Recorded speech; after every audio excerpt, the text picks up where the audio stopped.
everyone. Thank you very much for taking the time to meet with us today.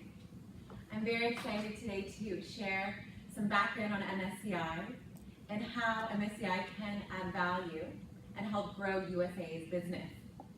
In addition, personally, I'm also very excited to be in San Antonio to visit the Alamo. As a Canadian, I actually have never been to the Alamo before, so excited for that on the side. So I have we're going to spend about 60 minutes today together, covering 3 different areas.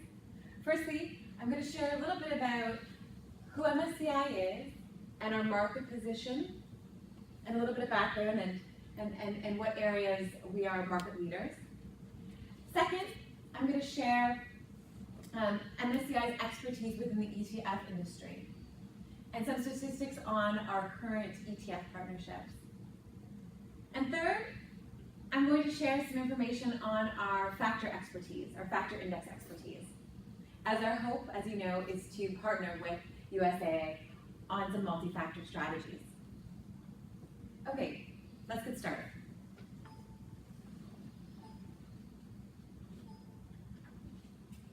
So, I'm unsure of how familiar you are with MSCI. I know we've met before with some of you, but just a little bit of background is to set the stage. MSCI is the global leader in indexes globally. We currently have over 9.7 trillion benchmarked both actively and passively to MSCI indexes, which is the largest number amongst any index providers globally. That 9.7 trillion is really attributed to the 99.96% accuracy rate of our indexes. So what that accuracy rate really reflects is the number of corporate actions, etc., that have been processed by MSCI on a daily basis. So we have a 99.96% accuracy rate in terms of the processing of those corporate actions. And that speaks to the quality of the MSCI data. With $9.7 trillion tracking the indexes, asset owners, consultants, asset managers globally have to feel confident in the quality of the underlying data. So that's what that accuracy rate speaks to. In addition, 97 of the top 100 global asset managers are MSCI clients, which is a number that we are extremely proud of and work on a day-to-day basis to maintain. Those 3% or those 3 other asset managers that aren't in the top 100 or that aren't current MSCI clients is really because they are domestic managers, and we're hoping to grow our market share in that space as well. So that's to come. So I'm sure most of you are familiar with the flagship MSCI indexes: MSCI ACWI Index, MSCI EAFIT Index, MSCI World Index. So what I thought would be helpful today is so you want to have a full holistic view of the market share of both passive as well as active benchmarks and how it breaks down in terms of the flagship indexes. So most people think of MSCI as the underlying index provider for many of the world's largest ETFs. But the majority of our business still to this day comes from active benchmark use. So as you can see here, over 6 trillion in total in institutional assets is benchmarked to MSCI. 5 trillion of those is an active use case, and 1.2 is a passive use case. We're also growing our business on the retail side quite quickly and have over 2 billion in active benchmarks that are using MSCI indexes globally. And then the bottom graphic here just shows those numbers broken out by specific index, noting that, for example, ACWI, the All-Country World Index, has the highest amount of assets in terms of overall benchmark. ACWI is the flagship MSCI index, which I'm sure you're all familiar with. This page here highlights some of the key statistics in terms of MSCI's market position as an ETF in the ETF industry. So over 750 indexes are benchmarked to MSCI globally. 129 of those indexes or ETFs were launched last year. No other index provider had more ETFs launched than MSCI across the world. 13 $13 billion of 2015 inflows went to the MSCI factor indexes. So, as you know, we are very focused and committed to expanding our expertise within the factor index space. One of the reasons we're very excited to be here speaking with you, USAA today, on your factor product lineup. There's a lot of numbers on this slide. Those are just a few key highlights that I wanted to point out to you. But please feel free to ask questions about any of the other numbers. And this slide here also highlights MSCI's #1 market position in a number of different areas. As I mentioned, MSCI had the most amount of assets inflows in terms of indexes linked to ETFs last year. We had the highest amount of factor assets linked to our indexes last year. We had the highest number of ETF launches linked to our indexes last year. And we also had the largest ETP launch in history linked to one of MSCI indexes last year. So, MSCI factor indexes. MSCI has been a pioneer in the factor index space, initially with our high dividend yield and minimum volatility indexes. I'm sure many of you have heard the different names for factor indexes within the market. You hear smart beta, risk premia, factor indexes. We've had much dialogue at MSCI internally and with the market, and we've landed at factor indexes as we think that is an accurate representation of what the indexes are actually trying to capture, factor exposure. MSCI has $132 billion in both passive and active benchmarks tracking the MSCI factor indexes. That is the largest in terms of factor index assets across index providers. And really, and an exceptional to highlight is that this has really been in the last 5 years. And we all know, through reading the papers and everything else, and in industry materials, the factor indexes are everywhere, and it's a topic that is really at the forefront of the investment community. So we only expect that number to continue to grow, even at a faster rate than it is.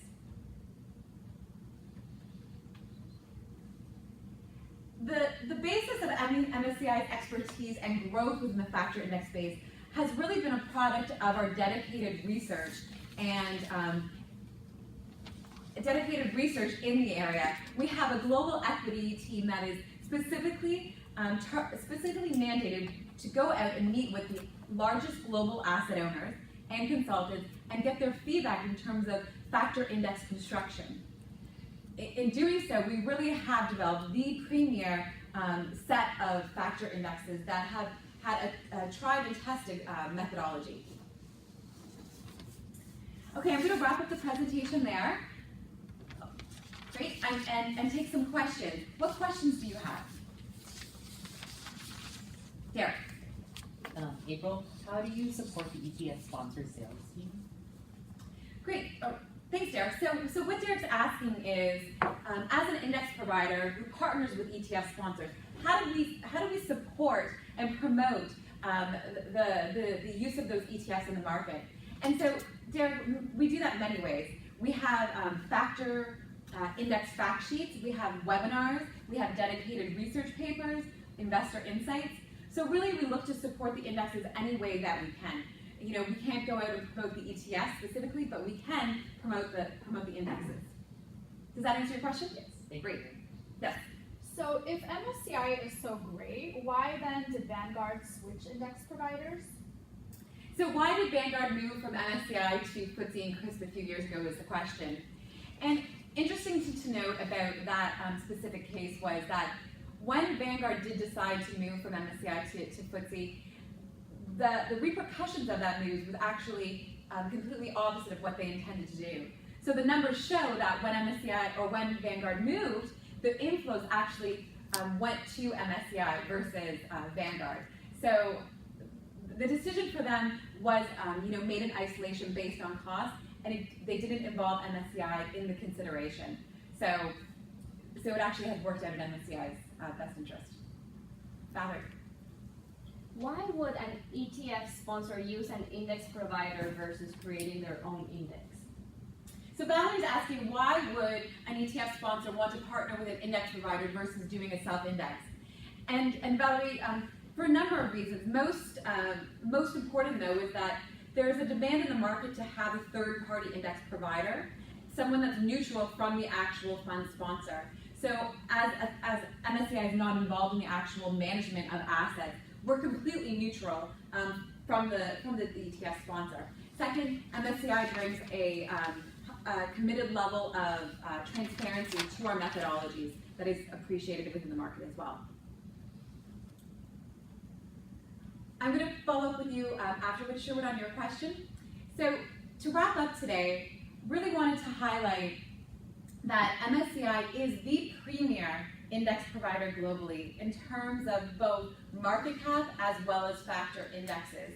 And we have spent over 40 years developing our expertise in this space, and most recently within the factor index space. The level of assets that are benchmarked to MSCI, 9.7 trillion, is more than indicative of the commitment and the trust that the market has placed in MSCI, and which we are extremely proud of and work on a day-to-day basis to maintain. That being said, we are extremely excited to have the opportunity to partner with USAA on your new factor product lineup, and we hope to continue this dialogue going forward. Thank you.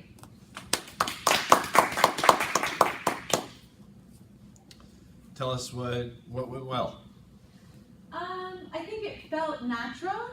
Yeah, I think it felt natural in terms of, like, those are the key highlights that are probably on those slides focus on. I think I had good projection and tone to my voice.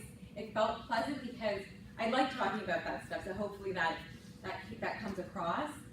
You know, if you put me in front of a factor presentation, my body language, my tone totally changes because I'm not as comfortable with the content. So hopefully it was enjoyable to listen to and interesting. Yeah. I think I moved probably more than I would normally move, so I think I did that good. But usually I wouldn't move, so. Okay. What would you like to continue to work on? I think I had some ums and some like connectors, so I would definitely try to work on that. And I think I had like this like here, kind of clenched, like as a safety net. Yeah, you're the opposite of everybody else. You gestured with the clicker, and the open hand was left to move. Yeah, yeah. I felt like I was like up here, like texting. Oh, well, I think for the most part, you'll have to. Yeah. When I was paying attention, you were using the clicker to gesture. Yes. Oh yeah. So everybody has a different approach. Yeah. So what did you see that April did effectively? The closing. Yeah. Really good closing. Okay. It was very solid, very clear, very like commanding. Like we knew you're an expert. Okay. I like your Vanguard answer much more. Yeah, I reversed it. You improved your hand placement a lot from, Okay. yesterday morning, so you weren't doing this, Yeah. and you were conscious of Yeah. it, so I definitely saw improvement in your hands were more relaxed, more natural, they were following your body, and then gesturing more appropriate. I like the walk. I liked it because it was, you weren't blocking the PowerPoint. You were talking and moving. I like how you articulated the numbers Okay. with the right intonation and inflection and pause. That was good. Okay, thank you. Your agenda was well stiff in the beginning too, along with what everyone else also said regarding the conclusion. Or something. Did you like my Alamo? Was it better? Or was it? I like that you mentioned that as a Canadian because Yeah. that It makes it makes personal. you personal Yeah. and approachable and maybe I'm Canadian and I Yeah. would like to talk to you after. If I was doing a presentation like to like a conference, I would have a different grabber. I'd probably lead with like the 9.7 trillion. But because this is like a formal meeting with a CIO, it's like I want to do something, but not like raise your hand.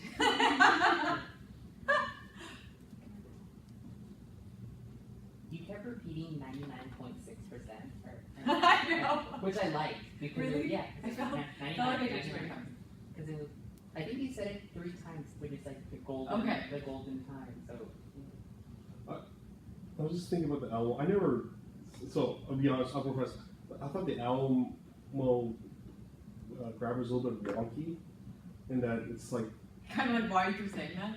yeah, kind of, yeah, I mean, this might be a personal bias.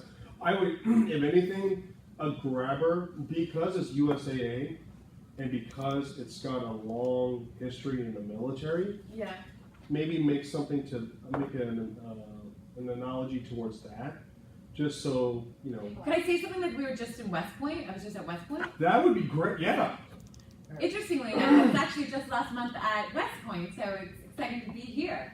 Or say, as a Canadian, right, I feel like I'm getting a great lesson in U.S. history Yeah. because USAA has a rich history associated with the military. Yeah. We're in San Antonio, Yeah. where the Alamo is. And I was just in West Point.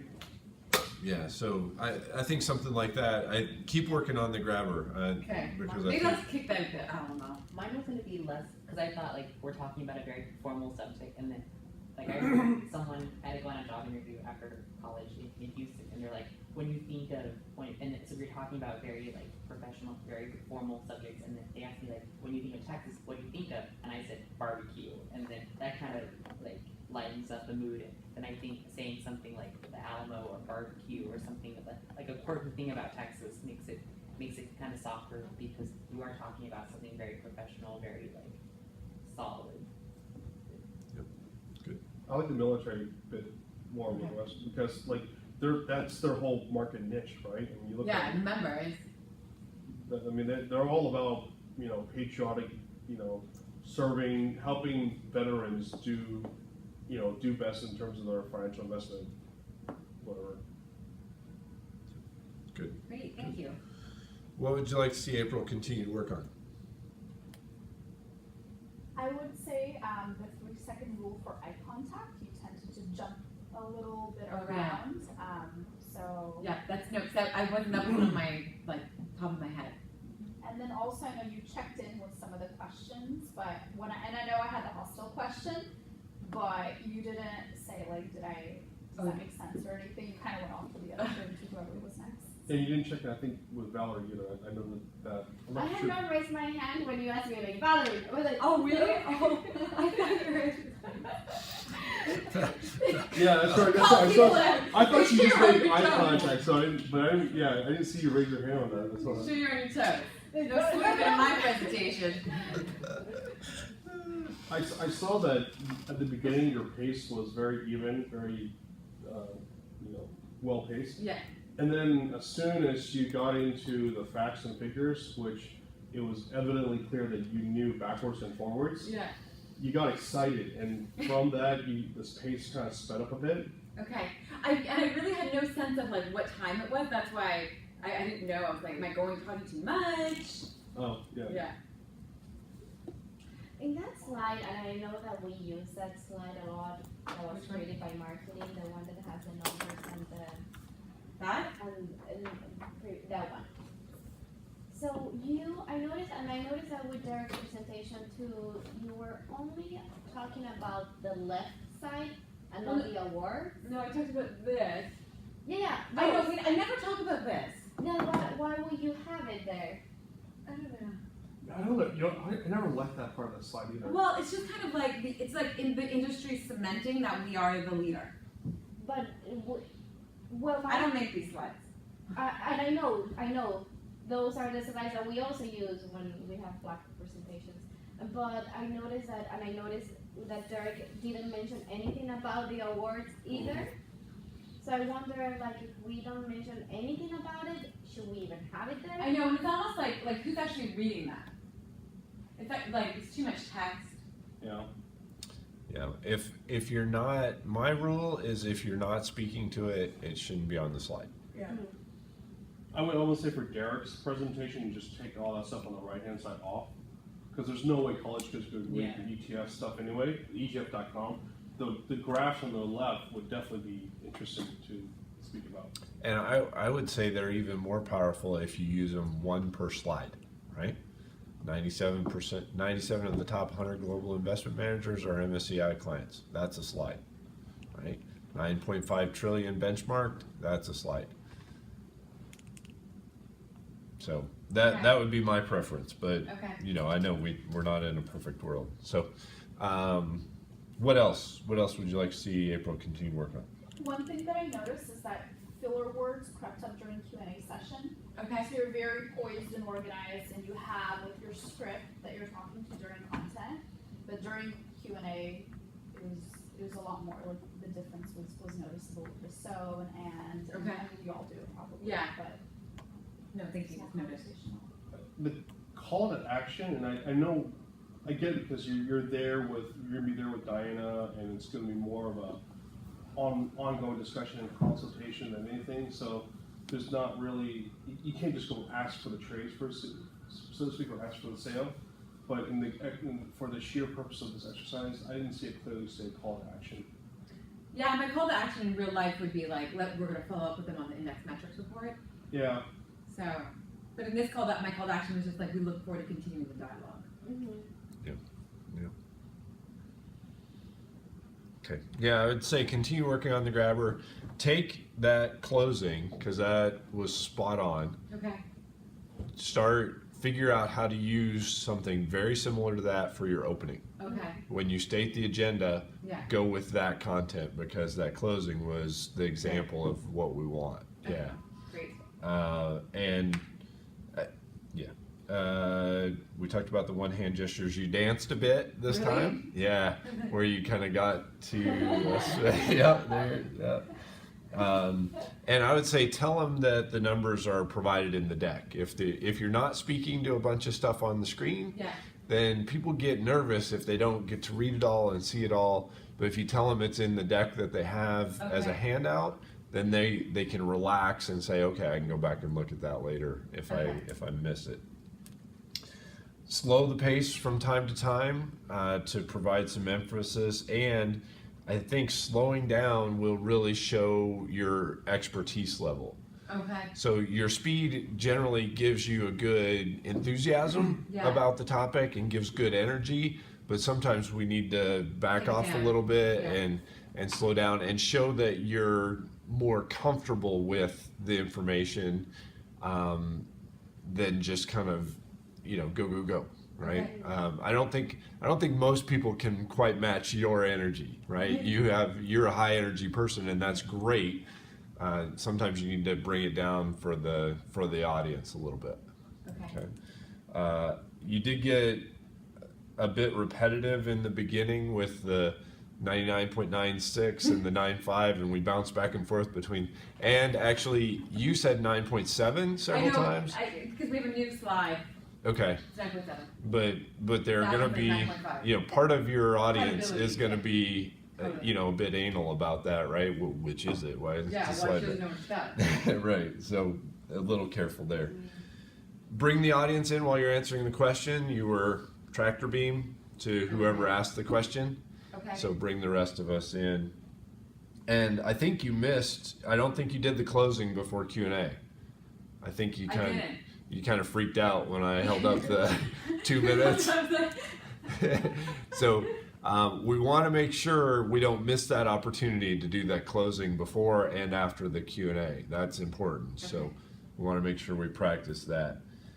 The question period went good. I liked how you used their names. I didn't realize that Valerie didn't actually raise her hand. So that's kind of funny. But you're very articulate and clear. Your volume is good. I would like you to change it up every once in a while. Even go soft every once in a while, Okay. just to give a little bit of diversity in that. You stated the length. Your gestures were really good when both hands were going, but a good part of the time it was the single wand getting waved around. You have great energy, and again, that I know we've already said it, but your closing was great. Okay. I mean, can that's watch it. yeah. So more of that, especially in the opening. Okay. All right. Good Thank job. you.